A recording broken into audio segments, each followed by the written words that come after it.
Assalamualaikum warahmatullahi wabarakatuh. Terus inflasi. Inflasi yaitu proses meningkatnya tingkat harga umum dalam suatu perekonomian yang berlangsung secara terus-menerus dan saling mempengaruhi dari waktu ke waktu atau jangka panjang. 2. Proses menurunnya nilai mata uang secara terus-menerus. Jenis inflasi berdasarkan penyebabnya, yaitu di 1. Demandful inflation. Inflasi yang timbul karena permintaan masyarakat akan berbagai macam barang terlalu kuat. Ini dinamakan inflasi tarikan permintaan. 2. Cost push inflation. Terjadi akibat meningkatnya biaya produksi atau input sehingga mengakibatkan harga produk atau output yang dihasilkan ikut naik. Disebut dengan dorongan biaya produksi. 3. Mindset inflation. Inflasi disebabkan kombinasi dari kedua tersebut di atas, yaitu tarikan permintaan dan biaya produksi. Inflasi berdasarkan penyebabnya dapat digambarkan kurva sebagai berikut. Kenaikan permintaan mengubahnya kurva DD naik menjadi D1, titik keseimbangan yaitu pada E menjadi E1, harga naik dari OP menjadi OP1 dan permintaan atau penawaran naik OG menjadi OG1. Sedangkan inflasi berdasarkan penyebabnya, yaitu biaya produksi, mengakibatkan kurva SS bergeser ke S1, titik keseimbangan pada I menjadi E1, harga naik dari OP menjadi OP1, dan permintaan atau penawaran turun dari OG menjadi OG1, yaitu arah ke kiri.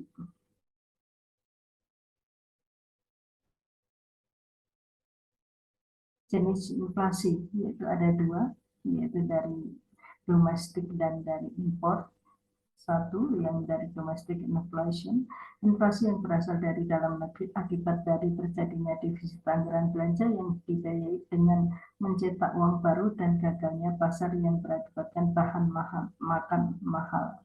Dua, import inflation, berasal dari luar negeri akibat adanya perdagangan antar negara di mana negara lain mengalami inflasi sehingga harga barang-barang impor mengalami naik. Jenis inflasi berdasarkan cakupan pengaruh kenaikan harga. 1. Close inflation. Inflasi terjadi jika kenaikan harga secara umum hanya berkaitan dengan beberapa barang tertentu secara terus-menerus. 2. Open inflation. Kenaikan harga terjadi secara keseluruhan. 3. Hyperinflation. Serangan inflasi yang hebat dan setiap harga terus berubah naik sehingga orang tidak dapat menahan uang lebih lama karena nilai uang terus merosot. Jenis inflasi berdasarkan berat dan ringannya ada 4. 1. Inflasi ringan di bawah 10% setahun. Inflasi sedang yaitu antara 10-30% setahun. Inflasi berat antara 30-100% setahun. Hiperinflasi lebih daripada 100% setahun.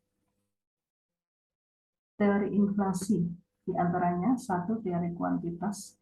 Inflasi terjadi jika kenaikan harga secara umum hanya berkaitan dengan beberapa barang tertentu secara terus-menerus. 2. Teori Keynes. Kenaikan harga terjadi secara keseluruhan. 3. Teori strukturalis. Serangan inflasi yang hebat dan setiap harga terus berubah naik sehingga orang tidak dapat menahan uang lebih lama karena nilai uang terus merosot.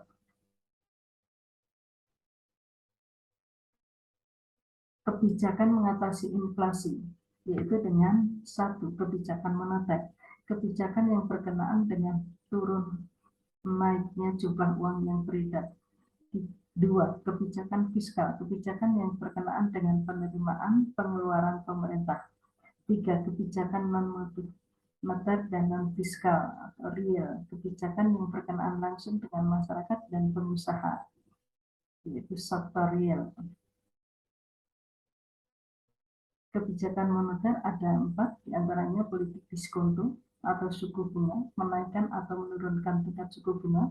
2. Politik pasar terbuka, yaitu menjual surat-surat berharga atau menjual SBI. 3, menaikkan cash ratio, yaitu cadangan kas, yaitu menaikkan bank reserve atau cadangan minimum bank. 3, kredit selektif. Kebijakan fiskal ada 4, diantaranya mengurangi pengeluaran negara, menaikkan atau mengefektifkan pajak, menekankan pengeluaran pemerintah, 4, mengadakan pinjaman pemerintah. Kebijakan real diantaranya menaikkan hasil produksi, yaitu intensifikasi produksi dan ekstensifikasi produksi. 2, kebijakan upah, menentukan upah minimum dan menentukan. Dan 3, pengawasan harga, yaitu selling price dan floor price. Dampak inflasi. Dampak inflasi diantaranya 1, meningkatnya kesenjangan, 2, ketidakpastian ekonomi, 3, meningkatkan kegiatan spekulatif, 4, menurunkan daya beli masyarakat. Nah, demikian yang bisa saya sampaikan. Sekian dan terima kasih. Waalaikumsalam warahmatullahi wabarakatuh.